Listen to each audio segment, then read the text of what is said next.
You know that person who says yes when they mean no? The one who apologizes for things that aren't their fault? The one who laughs off a comment that actually stung just to keep the atmosphere light? The one who drives home after a long day of doing everything for everyone else and sits in their car for a few minutes before going inside? Not because they're tired, but because they genuinely don't know how they feel anymore. Yeah, that person isn't weak. They're not a pushover, and they're definitely not as okay as they seem. If that sounds like you, stay with me, because today we're getting into the psychology of people pleasers, the ones the world calls too nice, too agreeable, too much, and science calls something else entirely. Here's what nobody ever tells you. People pleasing isn't a personality trait. It's not just who you are.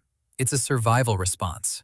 A deeply intelligent, deeply human adaptation that your mind built around a very specific kind of pain. And by the end of this, you're going to understand yourself in a way that might change how you see everything. Let's start with the thing everyone gets completely wrong. When people see a people pleaser, they assume it's a choice. Like you sat down and decided, I'm going to be agreeable. I'm going to prioritize everyone else. I'm going to make sure nobody around me is ever uncomfortable, even at my own expense. Like it's generosity taken a little too far. But that's not what's happening inside you at all, is it? Because here's the truth.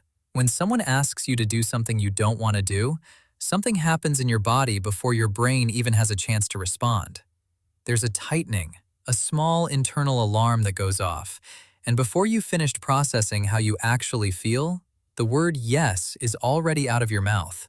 Not because you wanted to say it, but because some part of you, some very old, very tired part of you, believed that saying no wasn't safe. That's not a choice. That's a pattern, and it started long before you were old enough to question it. There's a psychologist named Dr. Harriet Breaker who studied this extensively, and what she found is that people-pleasing is almost always rooted in fear. Not laziness, not kindness, not weakness. Fear. Fear of conflict, fear of rejection, fear of being seen as difficult, selfish, or not enough. And what makes this so complicated is that fear this deep doesn't announce itself. It just quietly runs in the background, making decisions for you before you even realize it's happening. And here's where it gets really important, because that fear didn't come from nowhere. No one is born a people pleaser. Watch a 2-year-old. They say no loudly, freely, and without a single apology. They cry when something hurts. They demand what they want without calculating whether it's going to inconvenience anyone. They are completely, beautifully uncensored. At some point, something taught you to be different. Maybe it was a home where keeping the peace was survival, where one person's mood determined the temperature of the entire house, and you learned early that the safest thing you could do was make yourself small, agreeable, easy. Maybe someone you loved deeply made it very clear, not always in words, that their approval was conditional, that love came with requirements, that you were easier to love when you were convenient. Maybe you tried to express a need once and you were told you were being too sensitive, too dramatic, too much. So you learned to need less, to ask for less, to feel less, at least out loud. There's a psychologist named John Bowlby whose entire life's work revolved around one idea: that the way we learn to move through the world emotionally is shaped almost entirely by our earliest close relationships. And what he kept finding over and over was that when those early relationships teach us that expressing needs leads to rejection or pain, our nervous system files that away. It doesn't forget, it just gets quieter about it. And then it pulls that lesson out every single time someone asks something of you. Every time a friend needs a favor you don't have the energy for, every time your boss adds something to your plate, every time someone's disappointment sits in the room and your whole body braces for what comes next. Your people-pleasing isn't a flaw. It's a survival skill your younger self built to keep you safe. And it worked. It got you here. But here's the cost nobody tells you about. Because people-pleasing has a price, and it collects quietly, over years, in ways you might not even recognize as connected. It looks like chronic exhaustion that sleep doesn't fix. It looks like a creeping resentment toward people you genuinely love because you keep giving what you don't have and wondering why nobody notices. It looks like a life that looks fine from the outside. You're helpful, you're dependable, everyone loves having you around, but from the inside feels somehow hollow. Like you've been performing a version of yourself for so long, you're not entirely sure where the performance ends and you begin. Psychologists call this self-abandonment. It's what happens when you consistently override your own needs, feelings, and boundaries to manage someone else's emotions. And the research on it is sobering. People who chronically people-please show significantly higher rates of anxiety, depression, and burnout.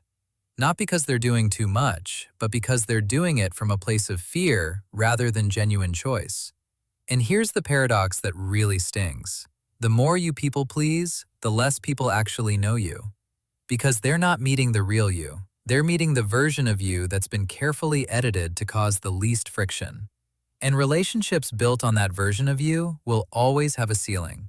Because real intimacy requires real honesty. And real honesty requires the belief that you are safe enough to take up space.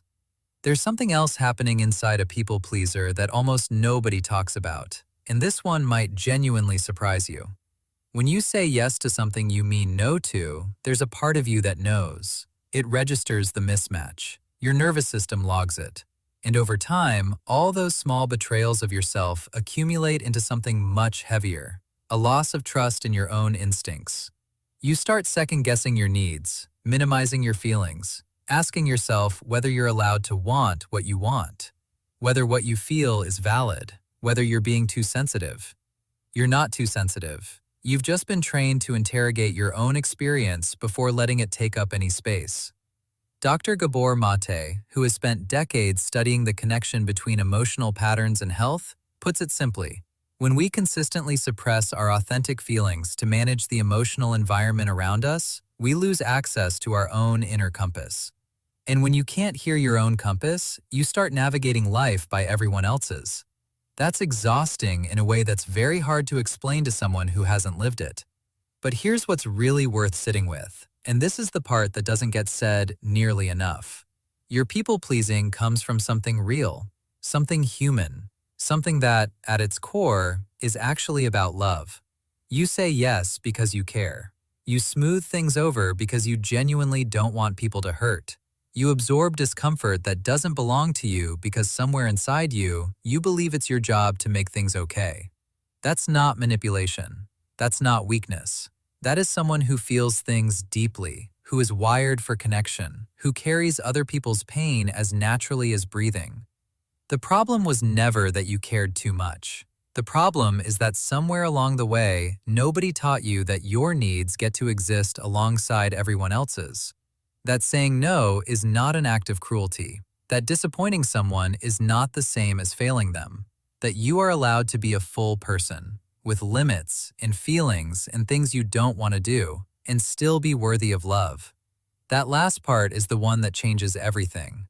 Because when you understand that your worth was never something you had to earn, not through helpfulness, not through agreeableness, not through making yourself endlessly available, the entire architecture of people-pleasing starts to loosen. Not all at once, not dramatically, but slowly, something begins to shift. You start noticing the yes that comes from fear versus the yes that comes from genuine desire. You start letting a pause exist between someone's request and your response. Just a breath, just enough space to hear what you actually want. You start practicing the small, uncomfortable act of saying, "I need to think about that," or "I can't do that this time." And you sit with the anxiety that follows, and you notice that the world didn't end. The relationship survived. The person is still there. This is what healing from people-pleasing actually looks like. It's not a personality transplant. It's not becoming cold or selfish or difficult. It's learning, slowly, imperfectly, with setbacks, to include yourself in the equation, to let your needs count, to believe that the people who are actually meant to be in your life will not leave just because you finally told the truth. And the relationships that can't survive your honesty? That's important information too. Here's the thing that's really worth holding on to as we bring this all together. You are not too much. You are not too sensitive. You are not broken or weak or fundamentally flawed for having spent years trying to keep everyone around you comfortable. You were doing the best you could with what you were taught, in an environment that didn't always make it safe to be fully yourself. That's not a failure. That's being human. But you are also not required to stay there. The survival skill that protected your younger self doesn't have to run your adult life. The patterns that kept you safe once are allowed to evolve. You are allowed to take up space, to have needs, to say no, to be loved not for what you do for people, but for exactly who you are when you stop performing. That's not something you have to earn. It's something you already deserve. And the fact that you're here, trying to understand this, looking for the language to name what you've been carrying, means the shift has already started. Maybe quietly, maybe slowly, but it's happening. That's not a flaw you're fixing. That's healing. If this felt like someone finally said the thing you've been waiting to hear, subscribe. I'll see you in the next one.